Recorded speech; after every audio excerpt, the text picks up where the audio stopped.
So compete with China AI, and now we're totally leading the AI race. And the artificial intelligence is a big deal, and it's Mhm. first too. I guess you don't want to. Okay, it's all yours, Jose. All right, thanks, Jim. So really quick introduction. My name is Jose Sanchez Jr. At the Makerspace. You may see myself and my father, hanging out working on a project. I'm the younger of the two. Yeah, just quick background in industrial design and user experience design.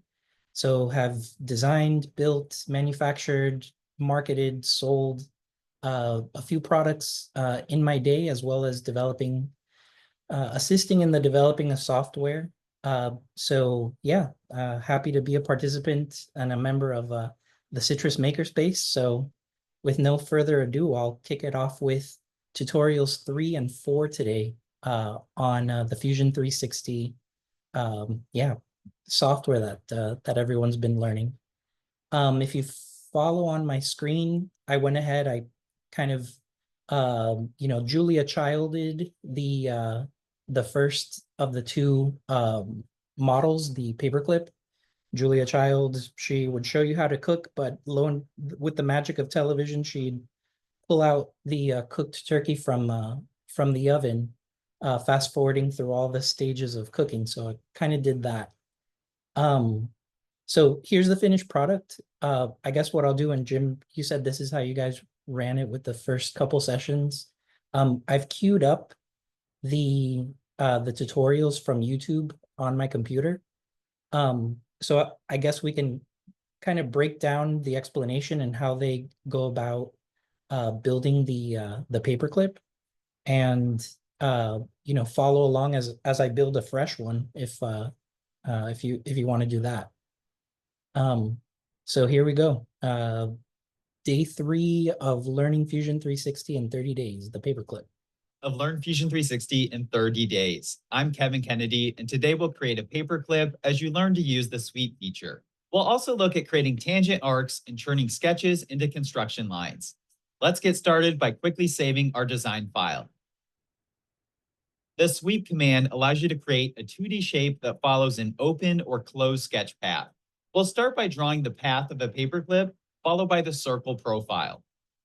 Start by creating a new sketch on the top origin plane as if our paperclip is lying flat on a table. Remember, Fusion 360 will automatically reorient the sketch plane so we're looking directly at it. We'll first sketch a straight line that starts at the origin point. Activate the line command from the toolbar or with the keyboard shortcut letter L as in Lima. For your convenience, I've included a reference image linked below this video that will help you follow along with all the dimensions. Okay, so first stop. So let me minimize this and bring up a fresh canvas. It's funny how, he starts with saving the file. Sure, go for it. Usually I kind of just get started and then save it once I've kind of scratched the surface. So following his rule, let me do. So paperclip number 2 in the stuff I've made folder. All right, all set. Something I came across when doing the tutorial on my own, and I highly suggest everyone do this. You've got your canvas, you've got your file saved, you're ready to rock and roll. Notice the document settings at the top. Check your units. I just have it defaulted to inches. It depending on what you're working on, and in this tutorial, he uses millimeters, so I'm going to go ahead and do that. So I'm all set. Now I'm not going to make, 60-foot or 60-inch paperclip. We're going to make a, 60 millimeter or something like that. I forget the dimensions. Speaking of which, I also got the dimensions. I took how he instructed that, hey, I've got the dimensions saved in the link. So I went ahead and put them in my downloads folder. So I'm going to mimic what he did now. If you know Fusion 360 enough by now, you're building in 3D. it's good to kind of think this through as, everything starts with a sketch. You start with, dimensions or drawing and then build out from there. So that's essentially what we're going to do. I'm going to move my dimensions just so that I can see them onto my second screen and rock and roll on the sketch. So it's tutorial number 3. I'm guessing you all know that this sketch button is where you start. So I'm going to go ahead and click that. And just like he said, on the XY coordinate flat table design, yeah, same thing. If depending on the thing that you're modeling, maybe you're, doing, we're going to see it with the bottle. You go on a Z axis because it's going to build up. You want to put a paper clip on a table, we'll use the XY axis. So here we go. We're kind of looking at something, over top. So now it's like we're drawing on a sheet of paper what our paper clip looks like. So to get started, and like I said, if you follow the link in the YouTube video, I've got the dimensions here. I'm gonna go ahead and start drawing my paperclip. So starting from where the center axis point where this thin green line and thin red line meet, I'm snapped to the grid. That's usually defaulted, but good place to start. So going up, notice that you've got the box that's highlighted that's showing the vertical length and also the degrees on the right side. So he's keeping it simple with a just straight line paperclip. So that first dimension is 16.25 millimeters. And notice since I jumped from inches to millimeters, I'm so zoomed out. So now using my mouse roller ball, I can zoom in just by rolling the ball over. So I've got the right dimension, 16.25 millimeters. I don't know why that happens. 16.25. For good measure, you can put mm, and Fusion understands, oh, it's millimeters, not anything else. Notice the gold little lock. That is to let you know that, okay, you've plugged in a dimension. So any direction we go now, that dimension is locked in place. And to make sure you don't mess that up, like what I did by pressing millimeters, you press tab. And now notice that the degrees are highlighted. So if we wanted to adjust the degrees by hand, or if we wanted to adjust the degrees by typing in, now notice the lock pops up because I typed in an exact dimension. So let's get rid of that, go 90 degrees, and we're back in business. So press enter and continue the line. So notice I pressed enter, it created that solid line. I can point the mouse to the end and you'll see that it snaps to the very point of the line I created.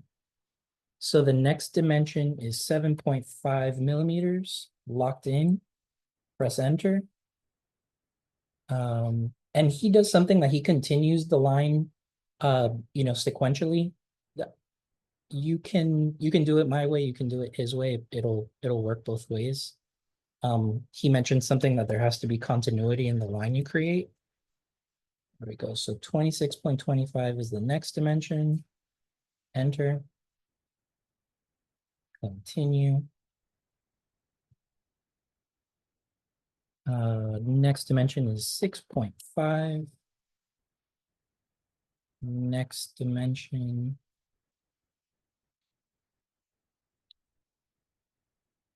is vertical 19.25. And we go up. And I don't know, I come from the old school that I click on the icon, but if you just press the letter L, it does the same thing. For some reason, I bypass shortcuts. Don't know why. So like that. We can go down now. The next dimension is 9.25. And we're back at the origin line, the red line. So there we go. There's our pattern for the paperclip. I can pause here for any questions if anybody has them. And judging by silence, there are none. So I'm going to go ahead and continue the tutorial. I have a quick question, Jose. Sure. What are those little T's in the corner? That shows that they're a tangent. Okay. Yeah, great question. All right. So the lines are now an exact match. The geometry is recognizing that this is a tangent from one to the other. If you Okay. don't see those and you're trying to create what we're doing with the paperclip, big problem. The lines don't match, there's a tiny gap, something's up. But it tends to automatically take care of that for you, being that we are snapped. So you can snap one line to the other. All right, thank you. Question. Yeah, no problem. And we can experiment. If I click it, well, I right clicked, but yeah, with like other dimensions that you create, it'll you can remove the tangent because you don't want the lines to touch, that kind of thing. But in this case, it's letting me know that is a tangent because those lines touch. All right, let me get the right view here. Perfect. And on to, let's see what he does. The first line will run vertically at a distance of 16.25 millimeters. Imagine being able to build an app with your name on it Nice. just by thinking about it. Guys. Meet Base 44. At least I'll mute it while we have to suffer through the ads. There we go. Press the tab key on your keyboard, which locks the dimension in place. Notice the gold lock icon that appears next to the dimension. This allows you to move your mouse cursor around to place the line without affecting the dimension. Be sure to click with your mouse to place the line along the vertical axis and double check that your vertical sketch constraint was automatically applied. If not, manually apply the sketch constraint before proceeding. Notice the line command remains active so we can continue to create additional lines until we press the escape key to exit. Let's create a line running to the right with a distance of 7.5 millimeters. This line will serve as the overall width, not counting our final profile thickness. We'll then go down 26.25 millimeters. Notice the dimensions are automatically locked for us. As you're placing these lines, you'll want to keep an eye on the automatic sketch constraints. Make sure your lines are snapping to the correct vertical or horizontal axis. This may be applying perpendicular constraints to the previous line, which is okay as it will provide us with the same result. You can always undo and reactivate the line command if you accidentally snap to something else. We'll create a line running to the left, 6.5 millimeters, as the paperclip will start to get smaller in size. Then we'll make a vertical line that is 19.25 millimeters. Next, back to the right, 5.5 millimeters. Lastly, back down 9.25 millimeters. Once you're done sketching, you should notice that all of your sketch lines appear black in color. The black lines, instead of light blue, help us know that they're fully constrained and dimensioned. Fully constrained means they will not move or update unless you change the constraints or dimensions. You can also toggle open the Sketches folder in the browser. So quick pause here, quick timeout. What he's referring to with now all the lines are constrained now, it's a solid line object. If you wanted to change any of the lengths of the paperclip right now, you could double click on the dimension and say, I actually want it 17 millimeters. You see how it shifted? So you can go back. This was something I was referring to before. Hey, I made a mistake on my design and I need to fix it. You can go back to the very beginning, the very start of your sketch and adjust it there. And depending on the geometry, depending on what you've built, some of it will follow, some of it will break along the way. And I can show you what that looks like in models I've built. But for the most part, oh my gosh, I'm off by a dimension. You can always go back and correct it.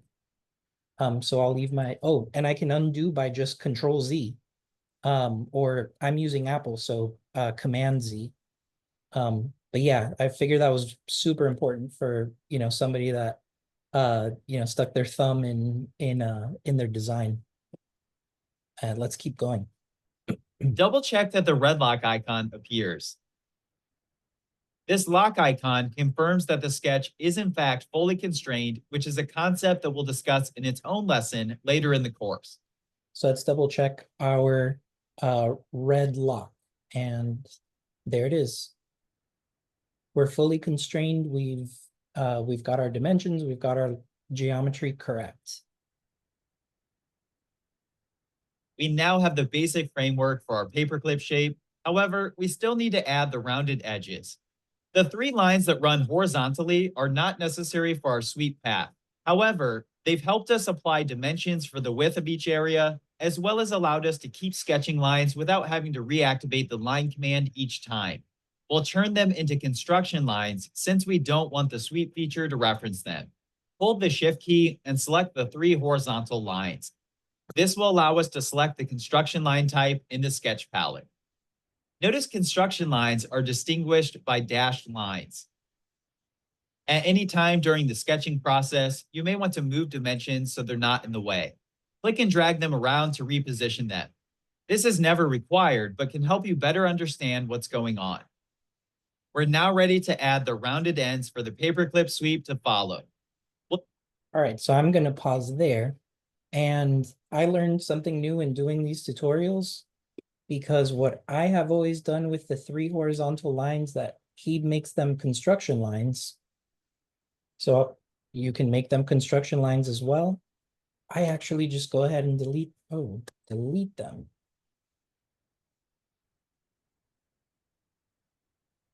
But I actually delete them, that's why. So this is where I learned something new.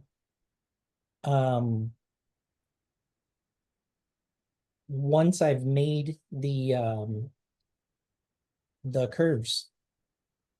So I'm skipping ahead a little bit because I kind of found a bit of a shortcut, but if you do tangent arc, which is what he's going to show us next, you go from line to line. And what you're essentially doing is drawing over another line, which is why I kind of learned a different way.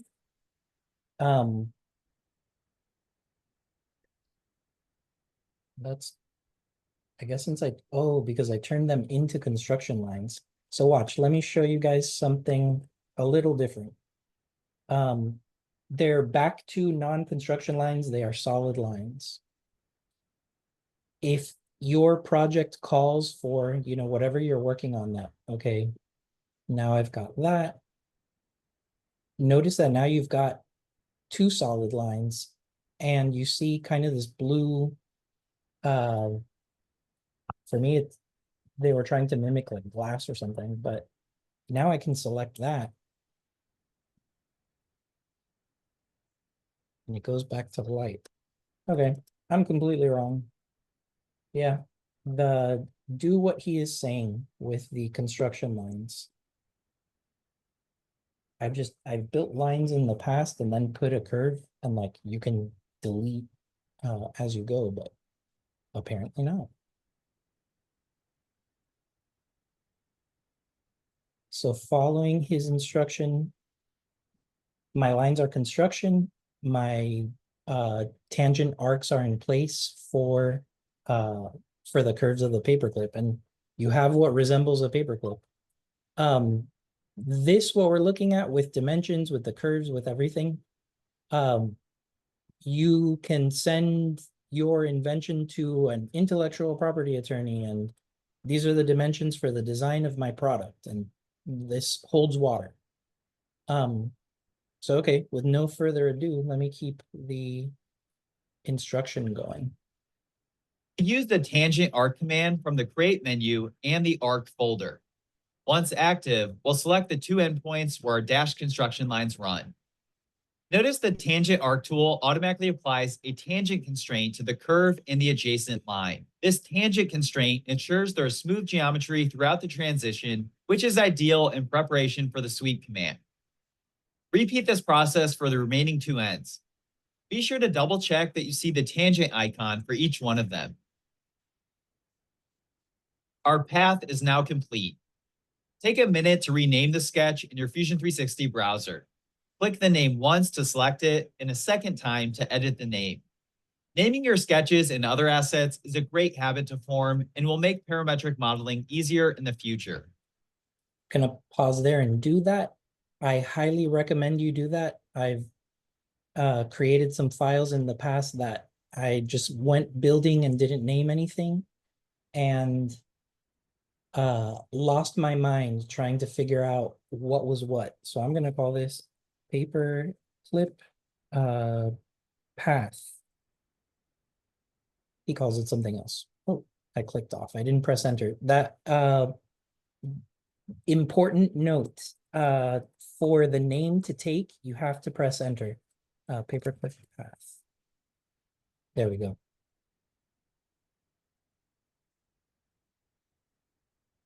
We can select Finish Sketch and zoom in on the paperclip outline. In order to create a sweep that follows this paperclip shape, we'll need to draw the sketch profile that will follow the entire path. In this case, our sketch profile will simply be a circle, as a paperclip is a round piece of steel wire bent into the loop shape. Turn the origin folder on in the browser if it's not already on. We'll create a new sketch on the front origin plane, which is perpendicular to the path we just sketched. I prefer to right-click on the origin plane, followed by Create Sketch. However, you may also activate Create Sketch in the toolbar, followed by selecting the origin plane. Well, okay, he said a lot there, and he's absolutely right. So it was important for us to start the paperclip from the origin point, and this is why. Yeah, we've got our drawing, but now we actually need the profile that we're going to create for the paperclip. For those of us who, are familiar with manufacturing, what we're going to create is the die for the extrusion now. The extrusion pattern, or the extrusion form, is the path that this is taking, but the actual extrusion of the die is what we're going to create now. So, okay, just like he said, I'm going to kind of flip what we're looking at here and say, I'm going to create another sketch. And this is always tricky, the mousing over the correct plane. So this is the correct plane, and notice it goes right to the origin point. That is the starting point of the paperclip. So I can get my circle, and whoops, I forgot the dimension of the circle that he wants us to create. sketch a center circle starting at the origin point. Press the keyboard shortcut letter C as in Charlie to activate the center circle command. Select the origin point and define the desired thickness of your paperclip. Generally, a paperclip is 0.5 to 1 millimeters in thickness. I'll make mine 0.75 millimeters. All right, so he's going 3/4 of a millimeter. Let's do the same. So I'm going to get my circle. I did it the old school way. He just presses C and 0.75 millimeter. Rock and roll. I'll go ahead a little bit to kind of cheat, but you've finished sketch. And now if you notice, we've got a circle that is perpendicular to the path that your paperclip is taking. So now you've got these 2 points of geometry that basically it's a no-brainer. With one tool, which is the the sweep tool that he's going to show us now, we're going to be able to click these two parts and yeah, rock and roll, make the paperclip. We can also turn off the origin folder for now. I'll also take a few seconds to rename the second sketch in the browser. Let's do that. Good habit to form. So sketch number 2, this is paper clip, and I'm going to call it profile. Enter. Looking at the model from the home position, we now have everything we need to complete a sweep. The sweep command is located in the Create menu of the Solid Modeling tab. Note that Fusion 360 also supports the sweep command with surface and T-spline modeling. Be sure to activate the blue Solid Modeling sweep. Once active, notice the dialog asks for the profile. We'll start by selecting our profile circle by selecting inside the circle. Choose the path selector in the sweep dialog, which allows you to now select the sweep path. Before doing so, take note of the chain selection option that is checked by default. Chain selection will automatically select all sketch entities that touch. In our case, it makes it easy to select the entire path with only one click of the mouse. Right, so I'll pause there and catch up to him. So we're doing a sweep, and there it is, single path. Select the profile. So our profile is this. And once you've selected the profile that you want, you can now select the path. Notice that the whole thing turns blue. Click on that. Before even clicking OK, if you wanted to kind of see what the other adjustments do, so like orientation, notice perpendicular. So it's following the path. We've got, the nice curve on either side of the paperclip. If I change that to parallel, I get an error. So we would have geometry that would intersect itself. So it's kind of crashing into think a whole lot of circles that are making this profile. If you make them parallel, they're going to crash into themselves.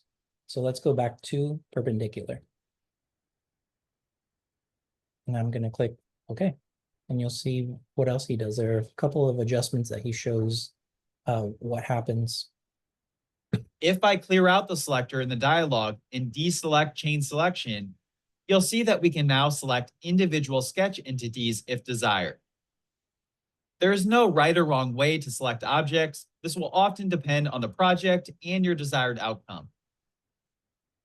Lastly, notice we can change the distance the sweep follows. This will determine how far the selected profile runs if a distance other than 100% is desired. Note that is done with distances between 0 and 1, with 1 being 100%. For example, we can type 0.5 to make the sweep go to half or 50% of the path. You've now successfully completed the paperclip with the sweep command. As you can imagine, sweep can be a powerful tool, allowing you to have a variety of profile shapes that follow an endless amount of sketch paths. I'll see you on day number 4, where you'll use the loft command to create a complex bottle. Cool.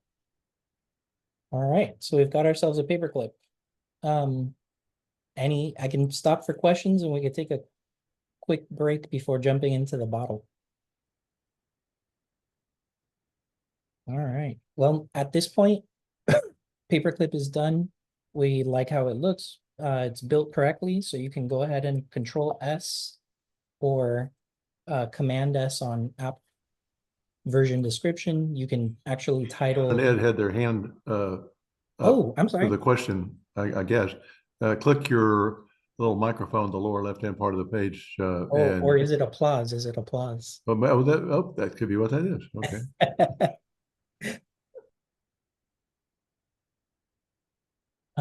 But yeah, there's the paperclip all set. All right, a quick stretch before getting into the bottle. And so I did the same thing. Here's my Julia Child bottle. Followed it along. I was telling Jim at the beginning of the call, man, I recognize this bottle. I don't know where I recognized it from, and that looks to me like a Maker's Mark bottle. So fun project. And also in doing this bottle, he'll come to the point where he talks about the threads. And I have a handy dandy tool that I recommend anyone and everyone to purchase. It's a thread gauge.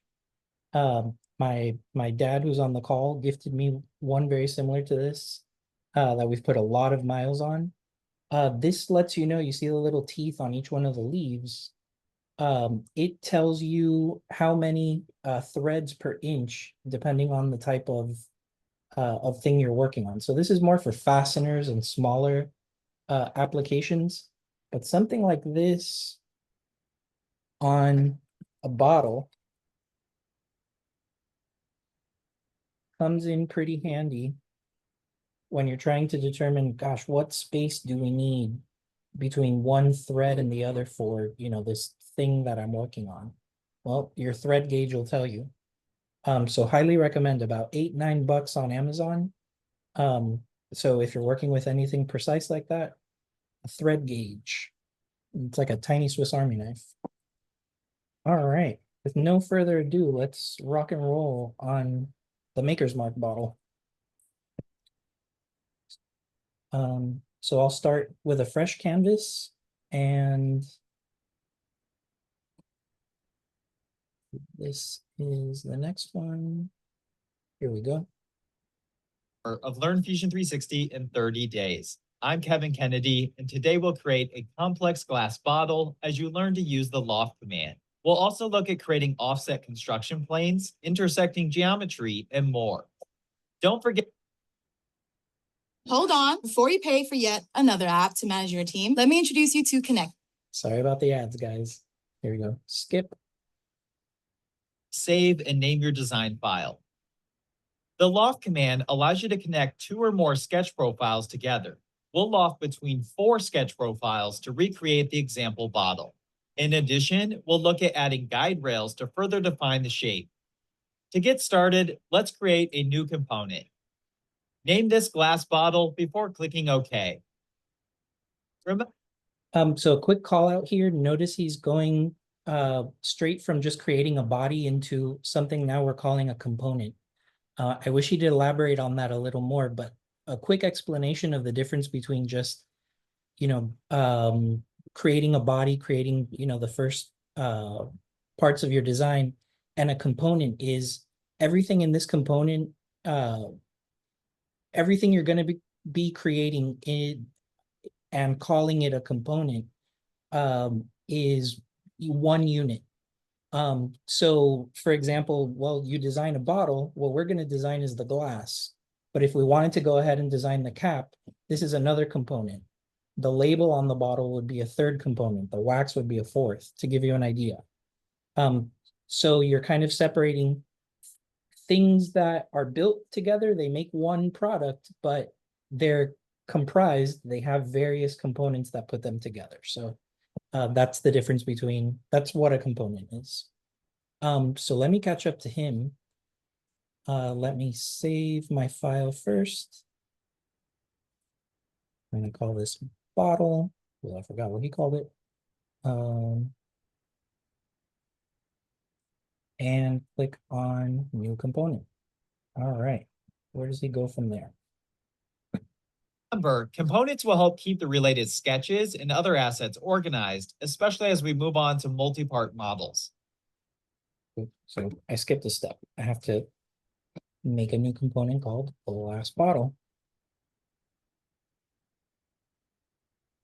And okay, ready to go. To create the first sketch profile, we'll start a new sketch on the XY origin plane. We'll use the center rectangle command from the origin point. Using the center rectangle instead of a 2-point rectangle will allow us to keep the bottle symmetrical to the center axis. Later in this lesson, you'll see this makes it easier to mirror our sketch. We can now type out the desired dimensions as 76 millimeters for the length and 6. Let me stop right there and catch up to him. And there's one other thing that I remember at the start of the call, I said, I recommend everyone change their units. He's going by millimeters. I'm still in inches. So now I'm in the correct measurement. 3 millimeters for the width. Remember, you can press the tab. And we're going 63 by 76. So again, Fusion 360, you start with your canvas, you're in 3 dimensions, but we're going to start with a sketch, looking at the bottle as if it was standing at the center of the table. So the XY coordinate, and let's go with our center rectangle. What was it? 63 by 76. 63, 76. All right. Key at any time to toggle between the dimension inputs. Once both dimensions are entered, we'll click with the mouse to place the rectangle. We'll use the sketch fillet command to add rounded corners for the lower portion of the bottle. The sketch fillet can be found under the Modify menu. Once active, select each side of our rectangle. Notice the fillet command will round over the edges in each corner. We'll define the fillet radius as 7 millimeters. 7 millimeters. That's what I was waiting for. So what we're doing is rounding the edge of the glass. If we just make a rectangle, if you're designing this for application that your actual, glass bottle designer, you know that the glass isn't going to occupy a mold at a 90-degree angle. It would never come out. You can't manufacture that way. So here we're putting a radius in the glass for the design. So here's my fillet. And there's that 15, which should be 7. Grab all my corners.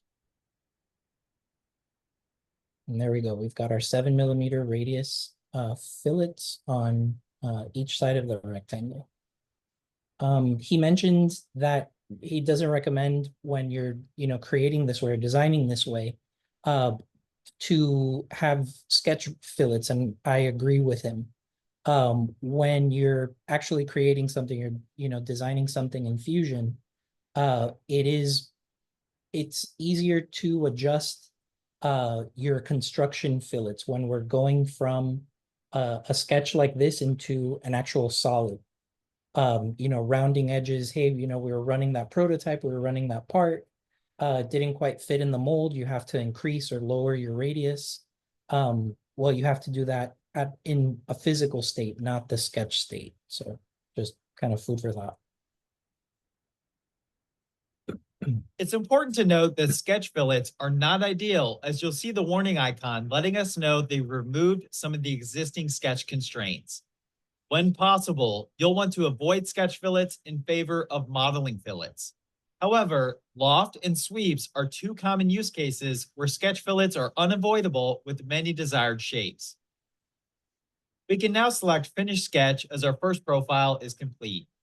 Cool. Fusion 360 does not allow you to create regular sketches floating in space. All sketches must be started on an origin plane, a flat planar surface, or a construction plane. So let me finish my sketch and you catch up with him. And notice that I got the same error message of the constraints. What he's talking about and what happened, it's not so much that it's an error, it's letting you know that, hey, your square, your rectangle, that, thinking back to second grade geometry, 4 lines, it's actually now 8. And that's what it's letting you know. And what I mean by that is you've got 4 lines, 2 sets of parallel lines, but then you also have 4 radii that you've added to your design. So if, rewinding back to the paperclip, technically, if we were to run a profile along here, we'd have to select each one of the lines to run that profile along. And that's the issue. It's not, a big deal. All right, let's keep going. The various types of construction planes allow us to create a plane by leveraging existing geometry. Offset construction planes are the most common, as they simply require an existing sketch or planar face to offset from. For example, we'll activate Offset Plane and select the bottom origin plane or the previous sketch. We can then define the specified distance away from the existing sketch. I'll type out 114 millimeters, followed by the OK button. All right, I'm going to pause there because I'm sure there are going to be questions here about what the heck is an offset plane. Any questions so far? All right. So yeah, if you go into your construction menu, you hit offset plane. Yeah, what we're doing is creating creating the next surface, the next profile of the object based on the first sketch of the object. So you're building off of what you already have. Floors in a building. If we were building the Empire State Building, what we just did was the ground floor. Now I'm gonna go and tell it that I wanna go to 114 millimeters tall for the next construction plane that I'm gonna work on.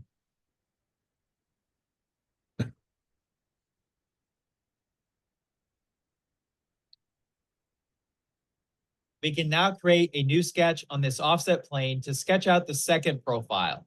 Let's activate the rectangle tool with the keyboard shortcut letter R as in Romeo. Notice we can then select the construction plane. Activating a sketch command first is another way to create a new sketch. Before starting to sketch anything, we'll also change the rectangle type to the center option in the sketch palette. Once again, we'll start at the center origin point, and we'll make this rectangle larger with a length of 95 millimeters and a width of 76 millimeters. 76. All right, that's what I needed to know. So, all right, I've got my plane ready to go.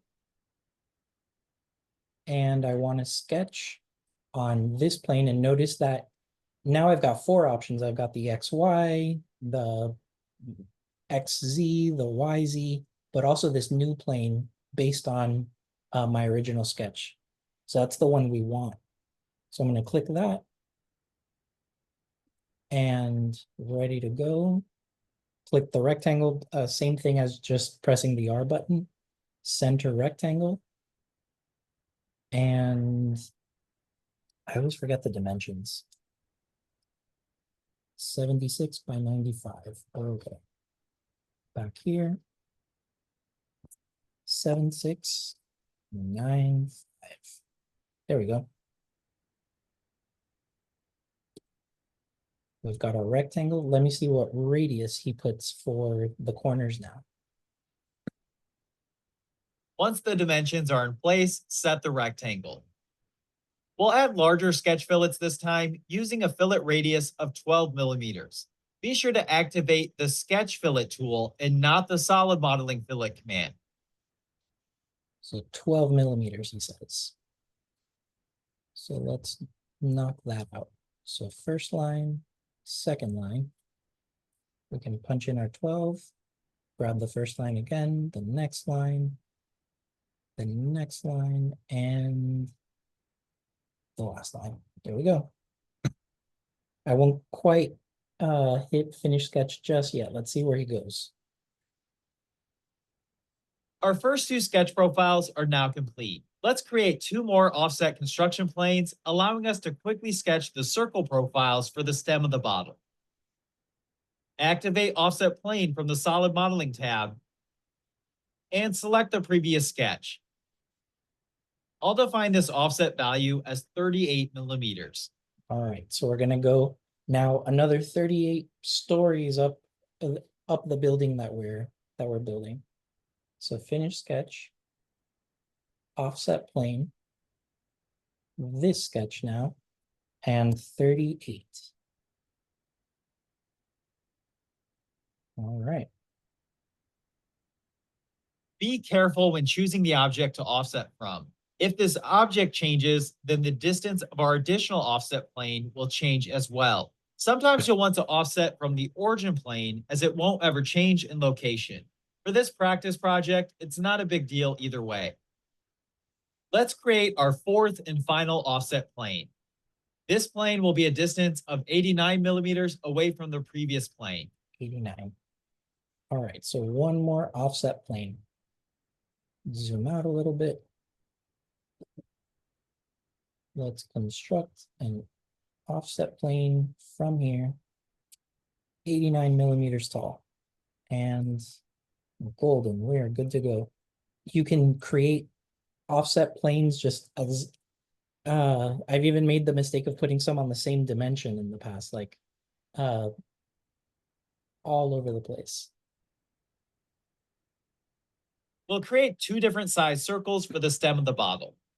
To quickly activate the circle command, I'll press the keyboard shortcut letter C as in Charlie. I'll then click on the lower construction plane. Now that the sketch has been activated and automatically reoriented, start the circle at the center origin point.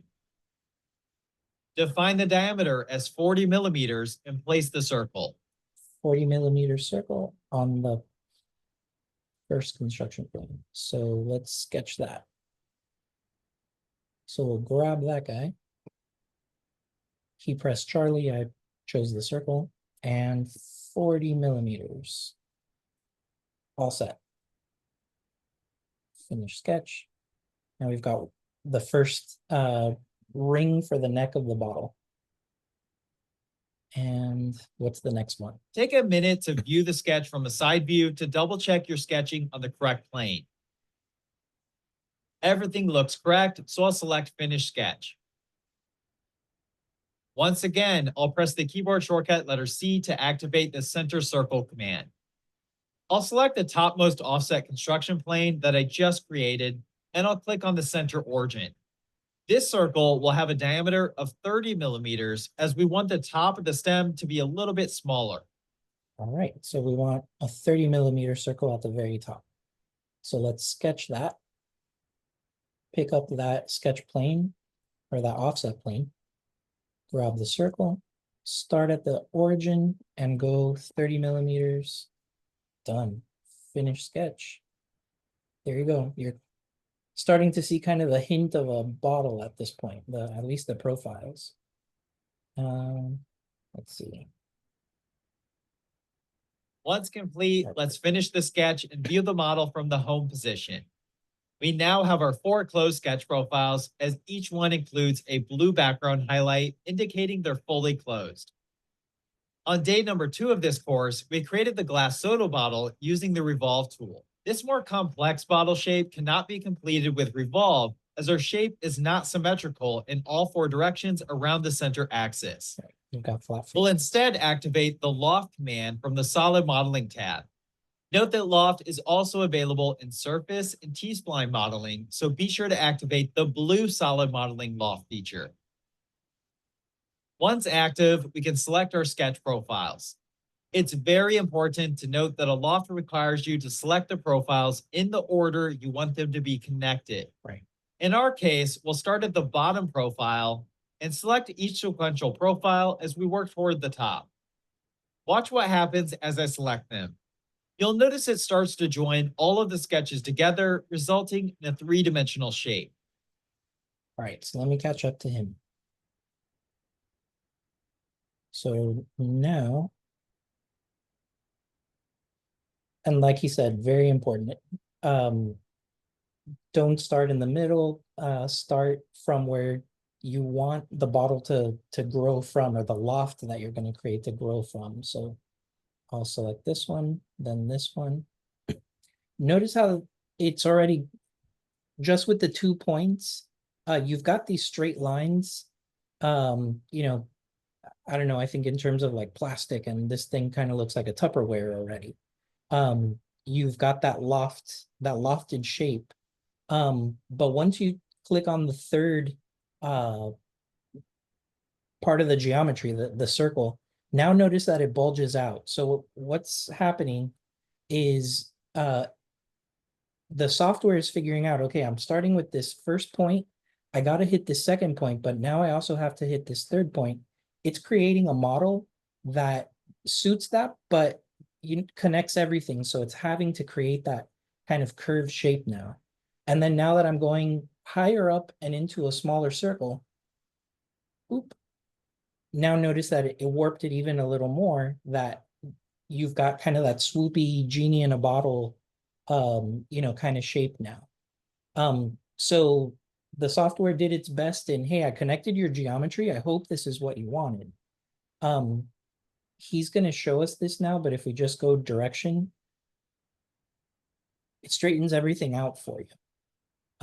And that's great. What you're telling the software is, please, match everything to not be, such a drastic curve. But it's still not quite the design we want. So let's let him tell us what's happening. Looking at the bottle from some different perspectives, you'll find the shape automatically slopes as it connects each profile. This is not the desired final shape, so we have a few different options to further define the shape. We can first change the connection option to direction. This automatically applies an angle based on the sketch plane. As you can see, this is closer to the ideal shape we're going for. However, we can still define the loft with more intention. We can add guide rails or a center line to further define the loft shape. Rails are 2D or 3D sketches that influence the loft shape between sections. We can add any number of rails to the loft, but they must touch every profile in the loft. In our case, the rail will have to touch all 4 sketch profiles. Contrary, we can use a center line down the middle of the shape. However, only one center line can be used at any given time. Let's select Cancel in the dialog so we can sketch our guide rails. To create the guide rails, we're going to use a combination of the spline tool and the regular line tool. It's important to note that you can create guide rails with any sketch entities as long as they touch each sketch profile. For this project, the spline tool will provide us with the extra freedom to tweak the shape of the bottle. We're going to sketch the guide rail on the XZ origin plane as it lies directly in the middle of the bottle. One thing we'll want to ensure with the guide rail is that it snaps into each of the 4 profiles. Otherwise, we'll get a very common error with the loft command, which states the guide rail isn't touching all sketch profiles. In order to ensure that our guide rail snaps to each edge of the sketch profiles, we can use the intersect command to reference existing geometry. You'll find intersect in the Create menu of the Sketch tab, then in the Project/Include flyout folder. All right, so let's get to that point because a lot happened, but nothing really happened on screen. What he's doing is wiped clean, the profile that, or the loft that we created. But it's not quite the design we want. So we want something with more, with more intention. Let's put it that way. So we're going to create these guide rails. We're going to actually instruct the software, follow this rail to connect one part of the geometry to the other.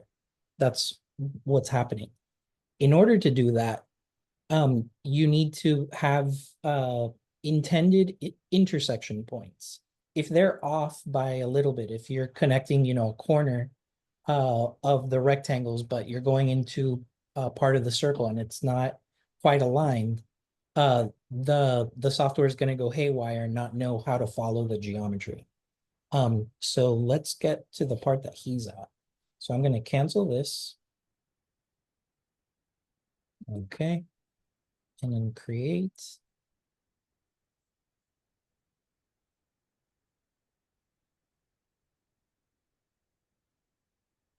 And we go to project include and then go to intersect. So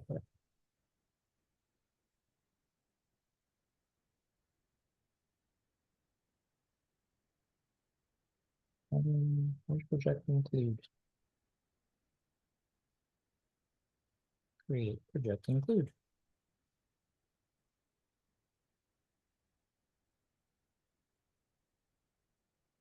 Wow, I got lost. Mirror boundary filling.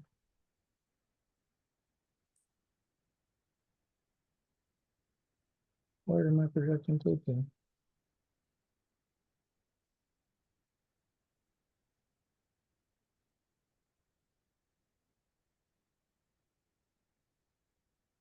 Ooh.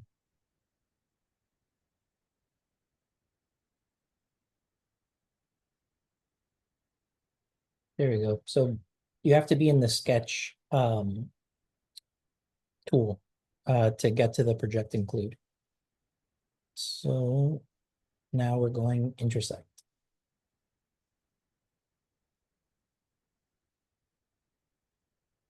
Oh, Once active, let's look at the model from the home position.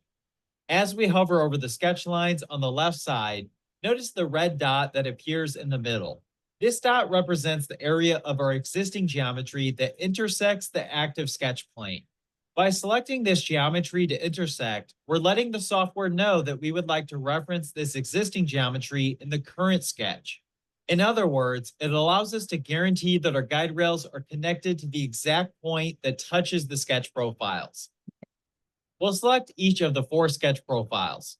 Note that the circles will automatically intersect on both sides. However, we only need the left of the rectangles as we're going to mirror the sketch geometry in a minute. All right, so let me catch up to him in doing that.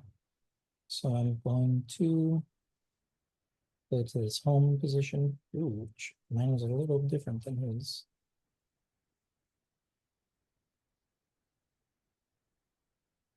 Let me make sure I'm on the same view as him. So top, front, and right. Yep. There we go. All right. Now I'm looking at the same thing he is. So grab here. Let's go to project, intersect. Oh. There we go. Grab that one, grab that. All right. You can see the dots are selected. All right. In the intersect dialog, make sure the projection link option is checked. This ensures that our intersected geometry will update automatically if we were to change the dimensions of any of our existing sketch profiles. Once we select OK, you'll see that intersected and projected geometry is noted with the color purple. Let me catch up to him. Okay, and color purple. We can now look at the sketch from the front view. Let's start by drawing a regular line that connects the top 2 circles. This is what Ivy League University. All right.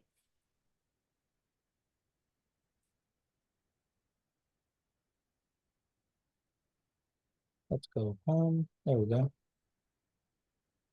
So he connects the top 2 circles. And that's what we're going to get in a second.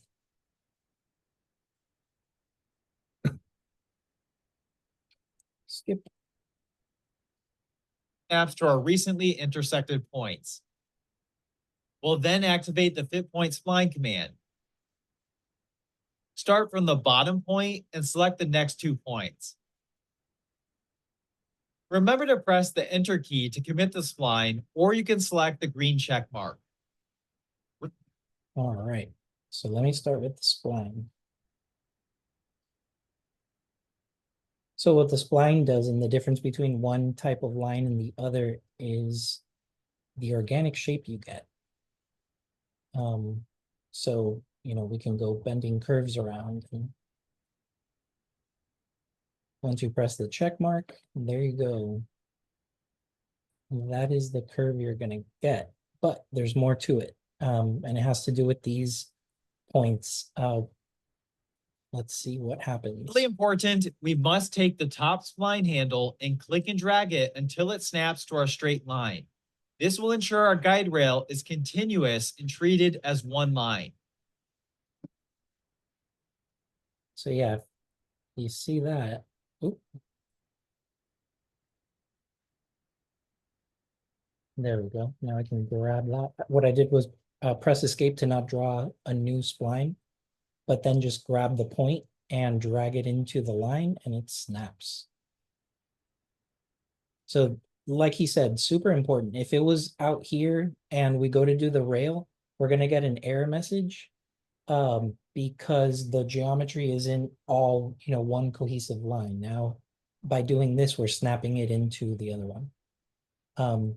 So you can kind of give it the shape you want at this point. Next, we can select the middle spline point, allowing us to manipulate the spline's handle. Adjust the handle until you're happy with the shape of the bottle. Remember, we can also edit the sketch to update this at any time, which is one great benefit of parametric modeling in Fusion 360. We're now Done with the guide rail on the left. Let's mirror it over to the right. Activate the Sketch Mirror command. Make sure this is in the Sketch tab and not the Solid Modeling Mirror command. Once active, we'll select both the spline and regular line. If you recall, we started our sketch profiles from the center origin. This means we can simply reference our vertical axis as the mirror line instead of creating additional sketch geometry. Once complete, select OK. All right, so let's catch up.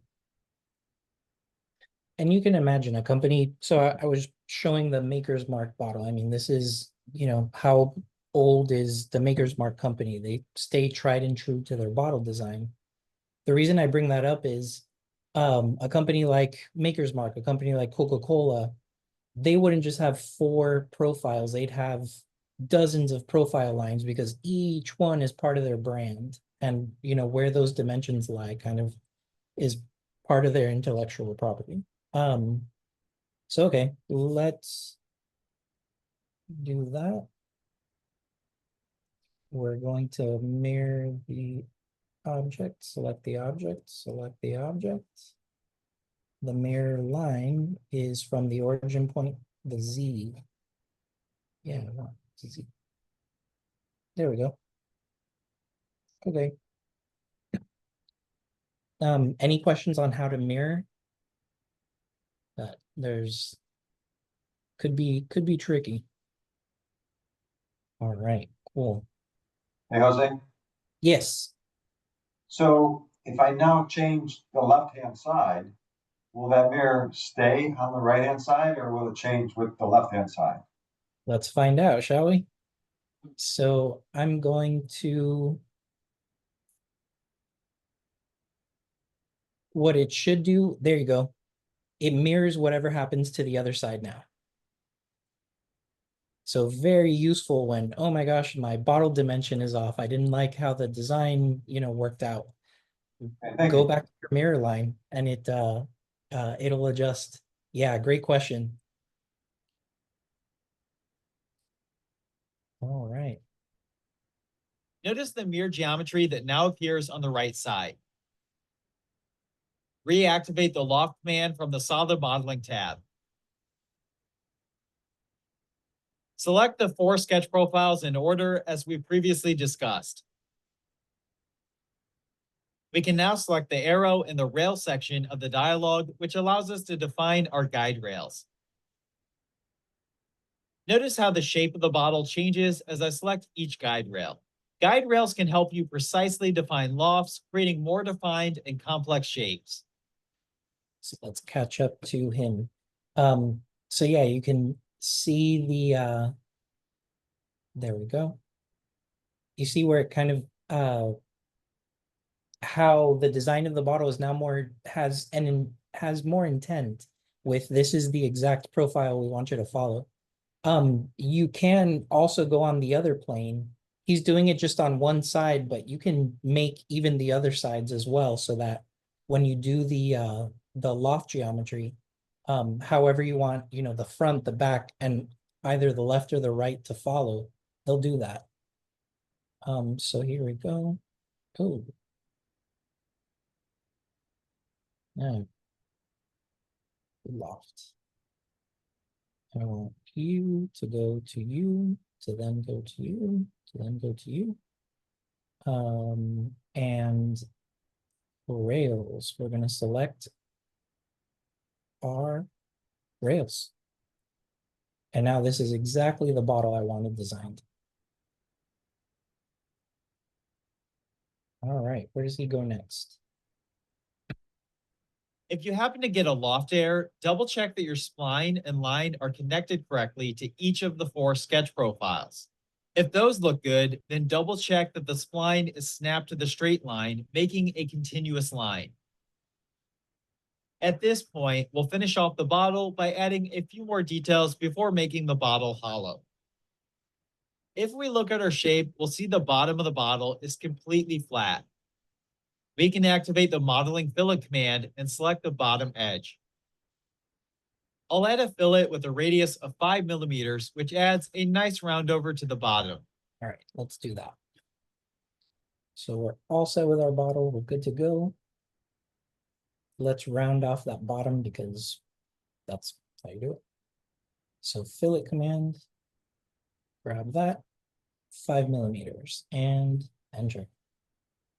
Now we've got a rounded bottom. Similar to the soda bottle on day number 2, we need to apply this fillet before we go to hollow out the body, as the shell command will follow this contour. Let's now create a stem at the top where we can add a thread. I'll press the keyboard shortcut letter C to activate the center circle command. We'll sketch on the top surface of the bottle. Start at the center origin and define the diameter as 27 millimeters. All right, 27 millimeters circle at the top. So it's funny, he doesn't do an offset plane here. And the reason why is we're designing right on top of the existing geometry, not separate and more geometry. So click here.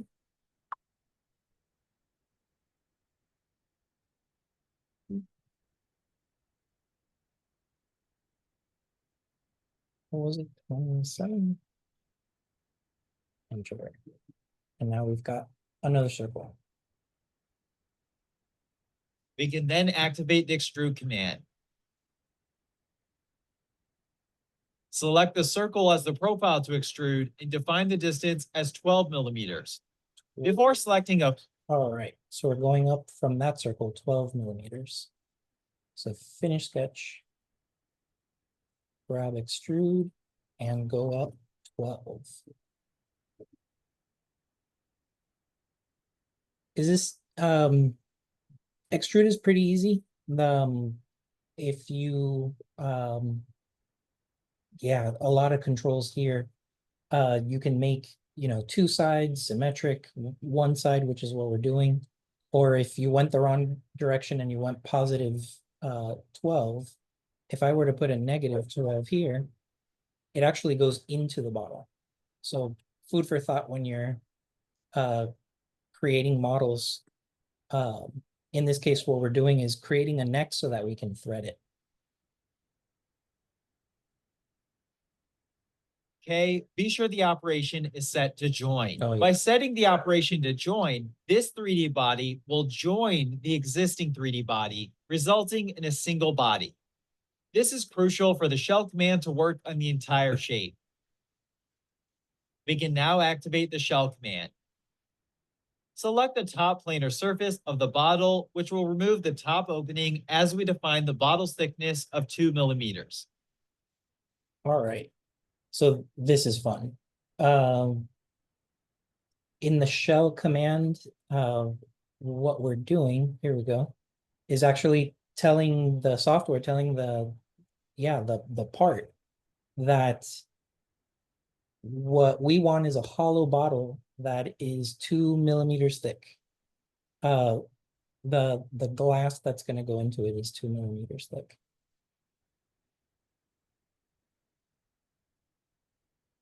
I got pinwheel.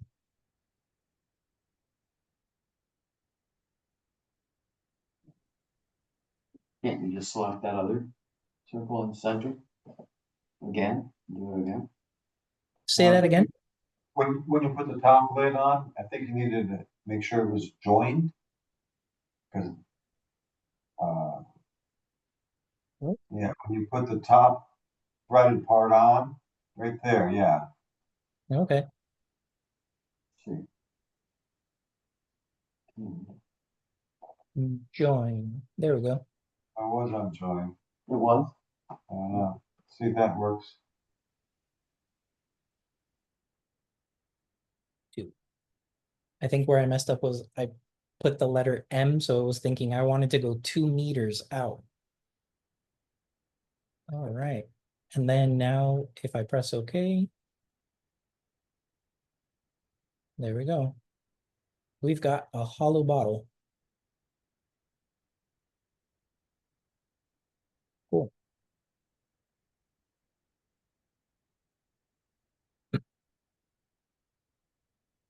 If the shell command gives you an error message, you'll need to edit the guide rail sketch and adjust the curvature of the splines.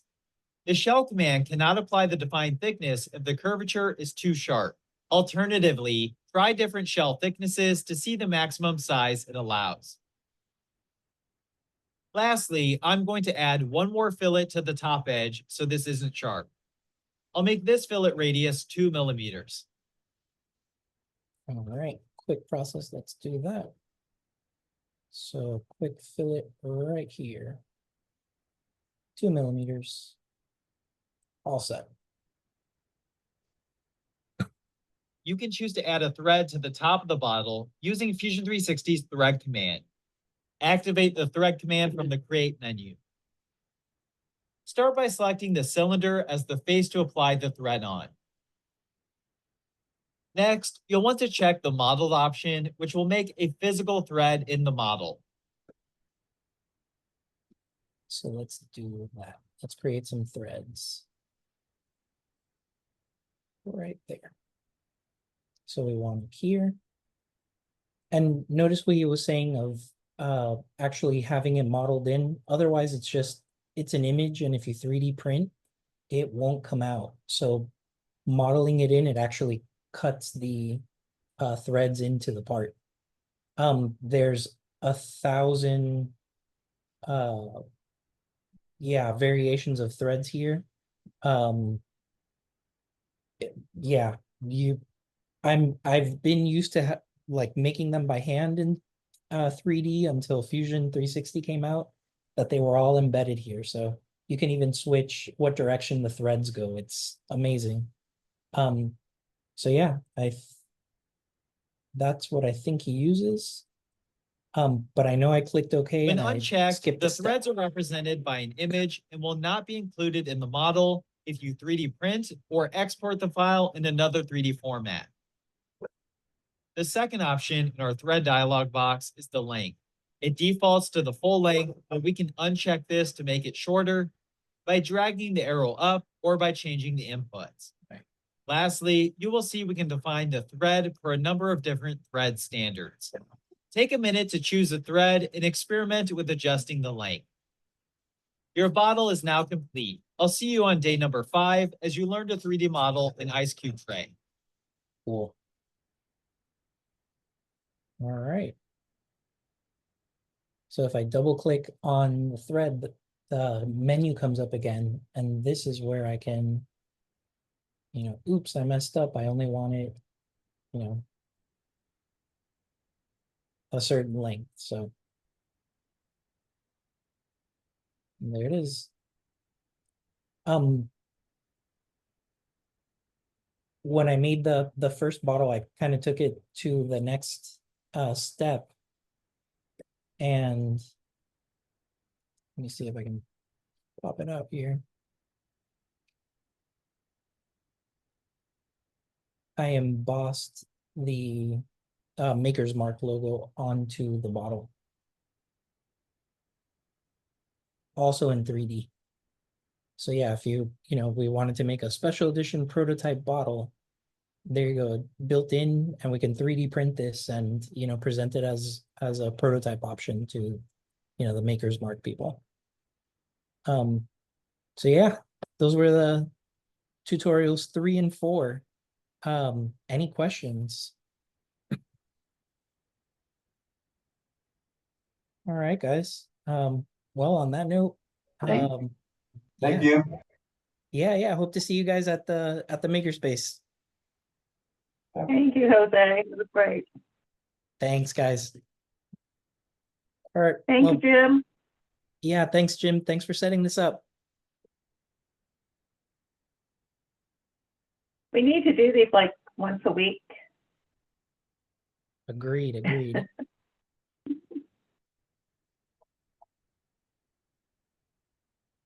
Well, hope everybody has a good evening. See you soon. Bye-bye. Bye.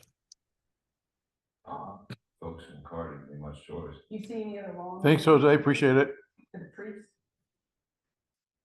What about Indian girl, about 16, 12, 2 men? He's the only people I've seen. Junior, I think he just hung up, but